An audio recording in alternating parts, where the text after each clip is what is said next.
La révolution copernicienne que j'ai, à mon avis, déclenchée dans mes derniers travaux, qui viennent assez tardivement, puisque j'ai attendu plus de 70 ans pour y parvenir, c'est de considérer d'abord l'équivalence des âges. Avoir 30 ans, 45 ans, 60 ans ou 70 ans, 75 ans, c'est la même chose. Donc en astrologie, ça peut paraître aberrant de dire ça, puisque le ciel est différent, le ciel, la carte du ciel, les transits sont différents, mais ça n'a pas d'importance, car ce qui est important, c'est le récepteur et non pas l'émetteur. À un moment donné, quelqu'un a 30 ans, eh bien, le fait qu'il ait 30 ans, euh, pour une autre personne, au même moment, cette personne aura 50 ans, aura 80 ans. Vous savez, le fameux argument contre l'astrologie, comme quoi, à un moment donné, il se passe des choses très différentes, ou au contraire, des choses très semblables.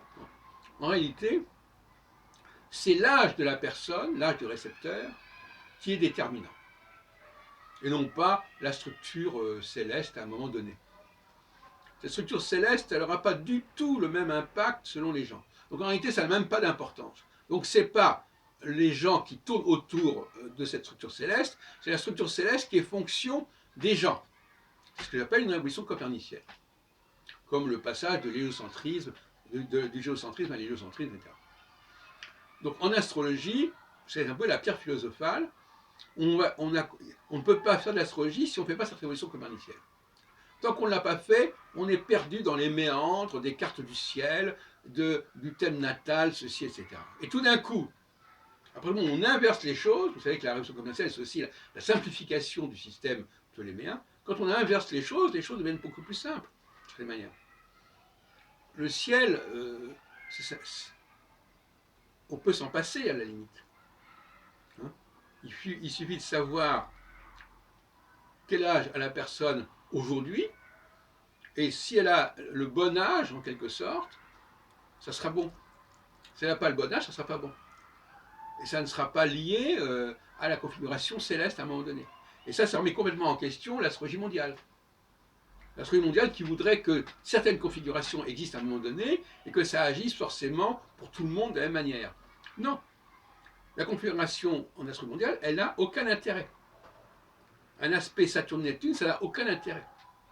Ce qui est intéressant, c'est à ce moment-là, quels sont les protagonistes, quel âge ils ont. Et les protagonistes qui auront le potentiel le plus fort, c'est-à-dire qui seront autour de 30, 45, 60, 75 ans, c'est eux qui vont imposer leur marque. Et ceux qui n'ont pas ce potentiel-là, ben, ils ne seront pas marqués. Ils n'auront pas d'influence importante, sauf interférence. Donc, finalement, alors ce n'est pas non plus le retour au thème natal, puisque c'est uniquement le passage dans mon système de Saturne sur sa position natale. J'en ai parlé longuement, qu'est-ce que ça veut dire la position natale, je ne reviens pas là-dessus. Et ça se fait quand Saturne passe en conjonction ou en opposition avec sa position natale, c'est ça qui donne 30, 45, 60, 75 ans. C'est pas compliqué. Hein. Ça n'a rien à voir avec le système de Roger Hickey sur le temps sidéral, le jour sidéral, etc.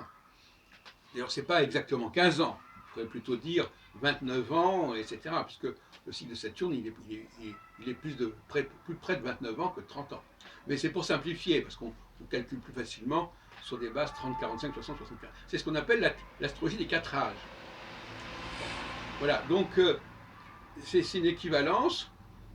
Celui qui a 30 ans, c'est la même chose que s'il avait 45 ans, ou 60 ans, ou 75 ans. Et inversement, entre les deux, entre 30 et 45, il y a par exemple 37 ans. Entre 45 et 60, il y a 52 ans. Entre 60 et 75, il y a 67 ans. En gros, à un an près. Et bien là, ce sont des éléments négatifs. Donc aux 4 âges positifs correspondent 4 âges négatifs qui sont des mi-points entre ces 4 âges positifs. Donc si à 30 ans, on a un potentiel fort, à 37 ans, on devient beaucoup plus... On a une espèce d'effacement, d'éclipse. Et puis ça va remonter à 45 ans, puis ça va redescendre à 50 ans, des sinusitales, puis ça va remonter à 60 ans, puis ça va redescendre à 67 ans, etc.